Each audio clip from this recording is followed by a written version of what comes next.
સુરતના સારોલી વિસ્તારમાં આવેલા સલાસર માર્કેટમાં આજે બપોરે ભીષણ આગ ફાટી નીકળતા અફરાતફરી મચી ગઈ હતી.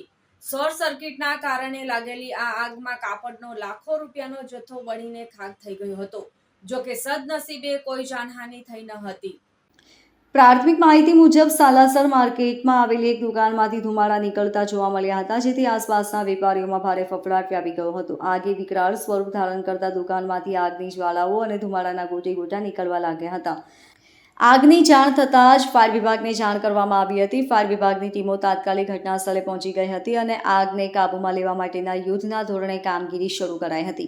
આગની તીવ્રતા એટલી હતી કે ફાયર ફાઇટરોને દુકાનના કાચ તોડીને અંદરથી કાપડના તાકા બહાર ફેંકવા પડ્યા હતા. ભારે જહેમત બાદ ફાયર વિભાગે આગ પર સંપૂર્ણ કાબૂ મેળવી લીધો હતો.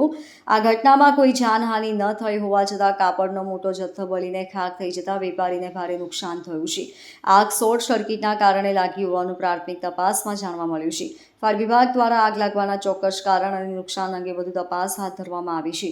ઘટનાની જાણ થતાં જ ફાયર બ્રિગેડની 2 ગાડીઓ તાત્કાલિક સ્થળ ઉપર પહોંચી ગઈ હતી અને આગને કાબૂમાં લેવાના પ્રયાસો શરૂ કર્યા હતા.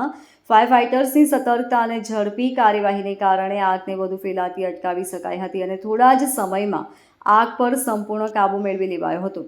સદનસીબે આ ઘટનામાં કોઈ જાનહાનિ થઈ નથી. જોકે આગ લાગવાનું ચોક્કસ કારણ હજુ સુધી જાણી શકાયું નથી. હાલ આગ સંપૂર્ણપણે કાબૂમાં છે અને પરિસ્થિતિ સામાન્ય બની રહી છે. Bureau report LK star news, Surat.